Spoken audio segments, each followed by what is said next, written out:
Hello everybody, welcome back to my big backyard. Today is, well, I don't even know what day. I think it's St. Patrick's Day. This is March 17th. And weirdly enough, I just finished mowing the grass for the first time this spring. The onion grass was just getting so tall. But let's just walk around and have a look at what I've got so far in my yard and what's overwintered very well. So we'll start with the greenstalk tower. My greenstalk tower actually has some overwintered herbs in it. So some sage that overwintered just fine, some lavender. These were chives and they just came right back up. There's a couple of strawberry plants, another lavender, smells nice, a rosemary, and some oregano, hot and spicy oregano. I was unaware that this would survive the winter, but it survived the winter quite well in this. I've also got some creeping red thyme, and this scraggly looking thing that's coming back is broadleaf thyme. So anyway, that's done pretty well. I'll be buying more herbs to fill in the spaces as we go along. Down here I've got some crocuses coming up through, as well as some daffodils in this spot. But as we walk over here, sorry for the lawnmower noise, I just finished mowing the grass. I can't be mad at the neighbors for mowing theirs. The daffodils are starting, they're beautiful. I do have some irises coming up. They'll be a while still, but they're all nice and green. But there's the daffodils. One of the things that looks the nicest right now is actually my hellebore. Look at this hellebore, it's so beautiful. It's been blooming for a couple of months now, but it's looking peak right now. And of course, some of the baby hellebores that I planted in here are still alive and well. They aren't doing anything flower-wise, but they're looking great. A couple years, they'll be fantastic. I've got this variety of daffodil here. Some more here, and back there. This tree is about to bloom. I'm trying to remember what this is. I believe it is something that's labeled down here. It is, Tandoori Orange Viburnum. So it's a viburnum. It doesn't flower, it flowers for me, but it doesn't berry for me because I don't have a second viburnum to match it.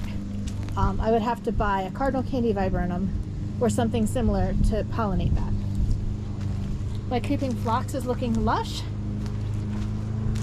Sedum is coming back. This is bloodroot. Here, bloodroot grows wild in the woods by my house, and I pulled some of it out to plant in some shady spots here. I do love how it looks, and it's definitely very early spring. I'll show it to you in the woods in just a minute. My lobelia is coming back here, and some lilies. Lilies in various places. I don't even know what these tulips are, and I don't know if they're going to bloom, but I have random tulips in different places. Actually, looking at it, I think that does have a bud. I don't really know. We'll see. They're not great at coming back and being perfect here. This is anemone, like a Japanese anemone. This, awesome. This is clematis. That's perfect. I'm glad to see that back. The peonies are just poking through the ground there. Some more daffs. I trimmed back my butterfly bush some. All the periwinkle is coming in and looking beautiful. I'm pleased with that. Of course, daffodils.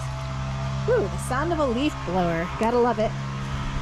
One of the other things that I've noticed that I'm pleased with is that, yes, this year a bunch of these coneflowers are coming back. Coneflowers are, and there's some seeded babies.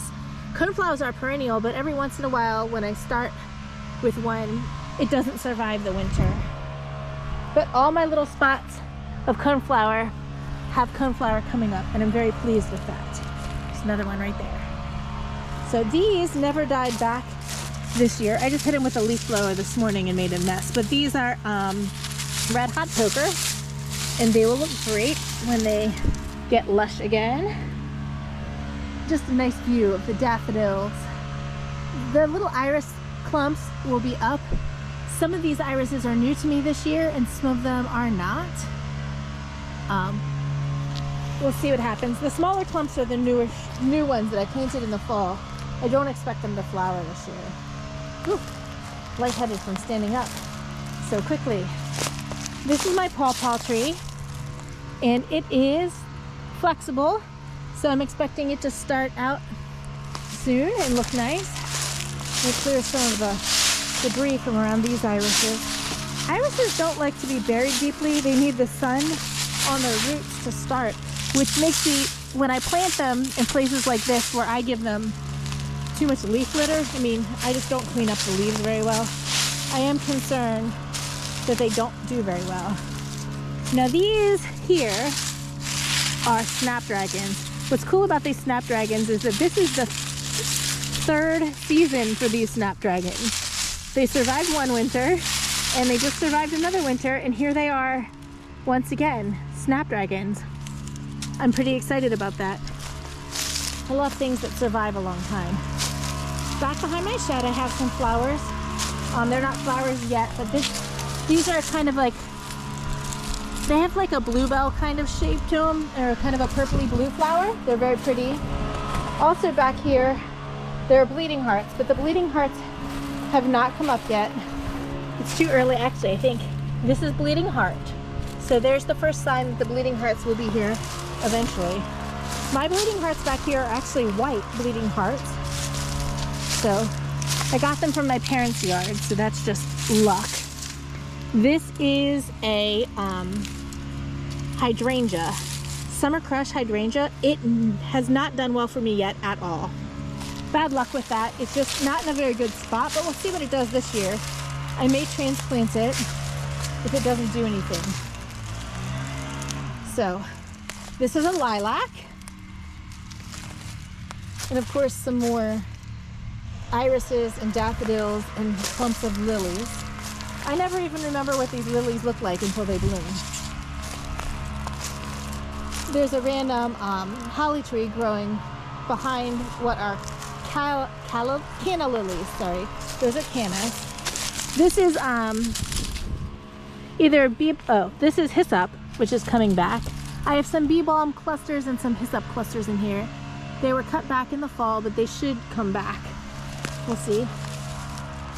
And here is another clump of bloodroot that I transplanted. But if you look back there in the woods, that's where I got my bloodroot. It's just growing back here. It's just the perfect location for it. It just grows in the wild here. And I just leave it alone for the most part, except for the little bit that I took from my yard. There's some back there under the brush as well. And it's here every year. It does quite well. So, my rhododendron rescue. We don't spend a lot of time looking at these things back here. This is kind of like my little bit of a wild plant it and ignore it kind of garden, which is why it's a little bit messy.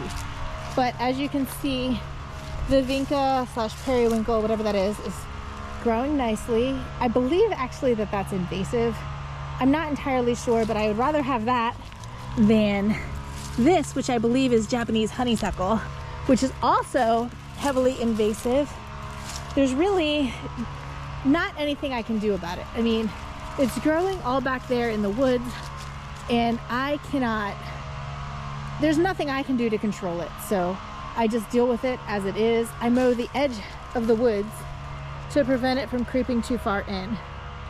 As you can see, I did quite a job on my meadow today. I burned a couple sections of it earlier this year, but I also just went through and mowed the whole thing. I was careful to mow the paths on a much lower setting than I mowed the rest of it. That way I can just find everything. But one reason I like to mow earlier than this so that I can mow past the daffodils. This time I had to mow around all of the daffodils. But it's nice to see the daffodils poking up in the meadow. There's some things in this meadow that I planted that I didn't remember because they had never bloomed for me yet. But I have foxglove here, and there's some other small foxglove plants around too. And so I'm excited that the foxglove is here. Maybe this is year 2 for the foxglove, and it will come up really tall and bloom. The other thing I'm kind of excited about is this stuff right here. I can never remember the name of it when I want to remember the name of it, but it's a blue flower It's a wildflower. It looks lovely. The deer like it, which doesn't bother me at all. The deer can come in here and chow down. It really is helpful for my trail camera. So that's in here too. I've seen plenty of signs of the echinacea coming back this year and being in new places. Look at these big double daffodils. These are beautiful. I have lots of these things in here. But yes, my echinacea is coming back in various places where I mowed it down. This is the plot that I burned, actually. You can't even look at this and tell me that I burned this now. But we've got some daffodils coming up. This here is a short iris. I don't know if it's Dutch iris or Siberian iris, but it's a short purple iris. It's very pretty. And of course, basically just a mowed meadow ready to be ignored for an entire season. What I will be doing is coming out here, now that it's all mowed down, I'm gonna come out here with lots of seeds. I have seeds for cosmos, I have seeds for other flowers, zinnias. And while it's way, way, way too early for zinnias to think about growing, zinnias here tend to just come up naturally from seed. And so if I plant some seeds in here now, I'm hoping when it gets warm, they will come up. The problem with waiting till later until I plant them is that I'm afraid like the seeds won't actually get to the ground. The other plants will fill in quickly and it'll be like trying to plant flowers in your lawn. So I have to get out here and spread some seeds this afternoon for some things and see what happens. But there's the meadow. Walking back up, I don't know if I ever shared, but I did plant some elderberry right here last year. I actually planted 2 figs which died and an elderberry. And down here at the bottom, see this growth right here? That's elderberry. So I'm kind of just ignoring this. There's 2 varieties in here because apparently you should plant 2 varieties of elderberry. But what I couldn't tell you is if 2 varieties are still alive in here or not. So I'm just gonna leave this alone. Yes, technically I should probably get the grass out of there, but the elderberry either survives or it doesn't. If it doesn't survive, I will just mow over this spot again because I sort of regret the location, but it needed to be in the sun. Over here's my willow tree. I have an experiment to try here this year. I have a lot of cuttings of my philodendrons and other tropical climbers. And it sounds crazy, but we have a lot of humidity here. And I'm thinking that if I just want to see what happens and I don't need all of my cuttings, I can take my philodendron cuttings, things like that, and plant them right in the ground under the tree and just see if they climb the willow tree. I don't know if they will, and I don't know if they'll get enough water because willow trees suck down water like nobody's business. But the roots of the willow are very low and there's a pond behind me, so I think they might be okay. And so it's just an experiment. Throw some philodendrons in here. I don't know if they'll get enough sun. Just watch for that. Growing philodendron up a willow tree.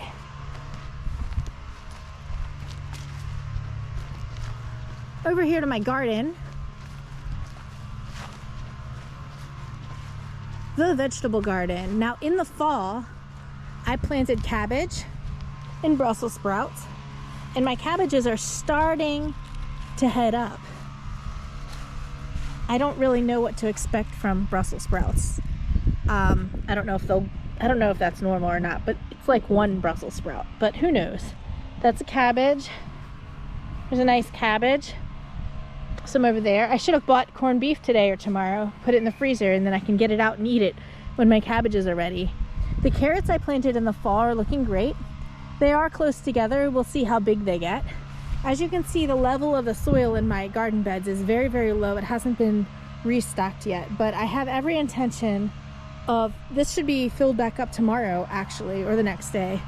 The gentleman who brings me all of my soil will be filling these up. He's gonna pile it really extra high so that I still don't bury my carrots, and so that it has time to settle. What he usually brings me is stuff from a horse barn, And those horse barn scrapings tend to settle really quickly, actually, because they're still decomposing. I've got all this kale here. I intend to harvest all of the kale today or tomorrow and cook it and eat it. This is some thyme that's still growing here. I think I'm just gonna bury this and see what happens. And of course, weeds. I have weeds, lots of weeds that I really should get rid of today before he comes to put soil in this tomorrow. Garlic is doing okay. This is more carrots growing in here.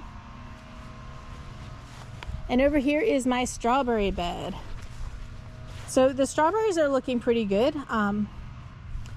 There's really not much I can say about them. There's a lot of dead leaf in here, but a lot of fresh strawberries. The strawberries will grow right through this. I really am not sure exactly how to groom that up.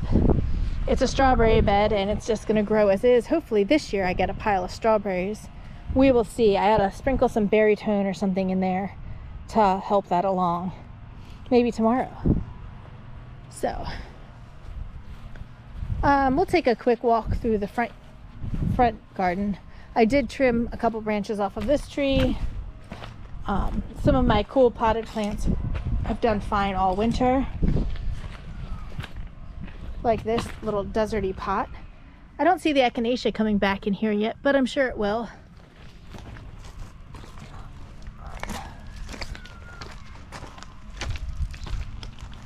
I just weeded some of the chickweed out of this today. That whole back side of it against the concrete was just full of chickweed, but it's really just a never-ending battle to get rid of chickweed here. I mean, and crabgrass. I could just weed and weed and weed, and the disappointing part is that the next week it's gonna all be back. I can't really do a lot about it except hope that my plants that I want here take over.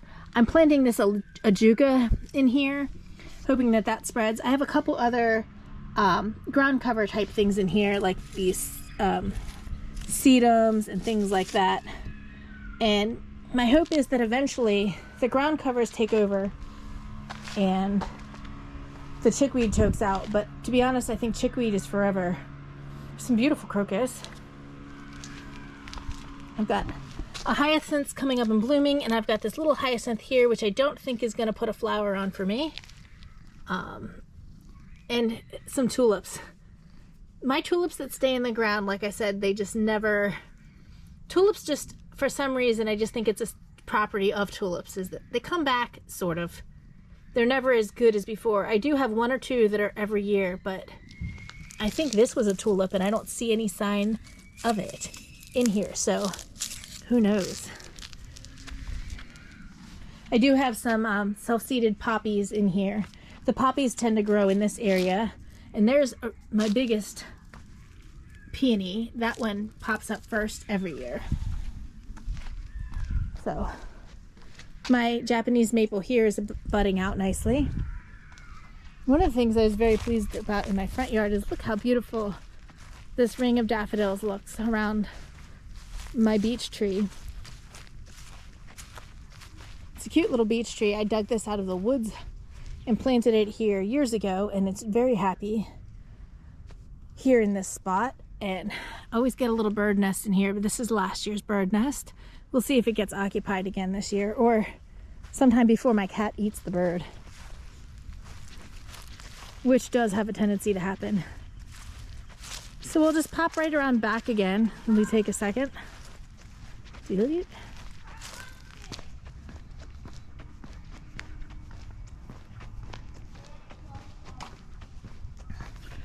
So I've trimmed the bottoms of all my crepe myrtles. This is probably my crappiest crepe myrtle, but I trimmed the bottoms of them up. I'm really hoping to get nice stems, because the bark is the best part of a crepe myrtle in a way. So there's one there, well trimmed up. I've trimmed up all of my Russian sage. You can see there. I brought this pot back out. This is dahlias. I put this pot of dahlias in the garage all winter. I didn't really water it. I just kind of left it. And now I've brought it back out here. I'm hoping that the dahlias just come back, that they were kept nice in my pot all winter in the garage, and that they didn't rot or anything. There's last year's bird nest in the crepe myrtle. It'll need some work if they want to use it again. This big azalea really needs to be trimmed, and also it really, I believe, had spider mites really badly a year or so ago. I'm going to get some beneficial mites and let them go through here this year. Here's the cactus garden, one of everybody's favorites. The prickly pears are waking up. That was so droopy. See how droopy this is in the pot here that I just moved down here? That one back there was that droopy. But a lot of the things, like right there, that echeveria, a lot of things have really done well and survived the winter nicely out here. I tried to get everything almost to be cold hardy in here. I will come through and plant some softer, more tender succulents and add that to this for the summer, but I just don't expect them to live. However, a lot of the things like that echeveria, I always thought were more tender than they are, and they seem to survive every year. Sometimes they get a little stem rot and then the tops fall down and then they grow again. And this is cubic frost, I think, or topsy-turvy, I'm not sure. It looks good. One of the things that you might want to remember about planting cold hardy plants that don't typically live in a place that is as cold as yours is just because it's cold hardy doesn't mean that it's going to be beautiful. It will survive the cold. That doesn't mean you're not going to get rotty leaves and little rotted bits of stem. What it looks like might not be as beautiful as what it looks like in a pot in your house. However, I like the wild look, so I'm very pleased with how this cactus garden looks. The only things that I could wish for is that my cholla would bloom. It's never bloomed the whole time I've grown it here, but maybe my winters aren't as cold as they are in New Mexico where it came from. So anyway, really, that's about it. The only other thing I can think of is, weeds. And check this out. All winter long, this is California poppy. I had California poppy growing in around this tree all winter, all summer, and it seeded itself, and I did not realize how hardy California poppy is. It's just growing here. I'm not going to move it because I absolutely love it, and I'm just going to let it grow where it wants to grow within reason. It looks beautiful underneath this maple tree, and I'm hoping, I really want it to fill in the base of the tree more than, I don't need it to be out here in the rocks, but I just can't bring myself to get rid of a beautiful plant like this or rip it up. It's growing on top of fabric, barely in soil, but if I remove it, I feel like it's a ton of plants. If I remove it, I feel like I won't get it back, and it's going to bloom beautifully when it blooms. So the other thing I tend to use around the bases of trees to choke down weeds is sedum, and that looks great. I need to put more of that stuff around the bases of my trees in the holes in the soil. Anyway, that's about it for a backyard tour today, and actually I really think that was plenty long enough. I hope you watched it to the end. I hope you enjoy. Please leave some comments. I love to read them and I always respond. Have a great day.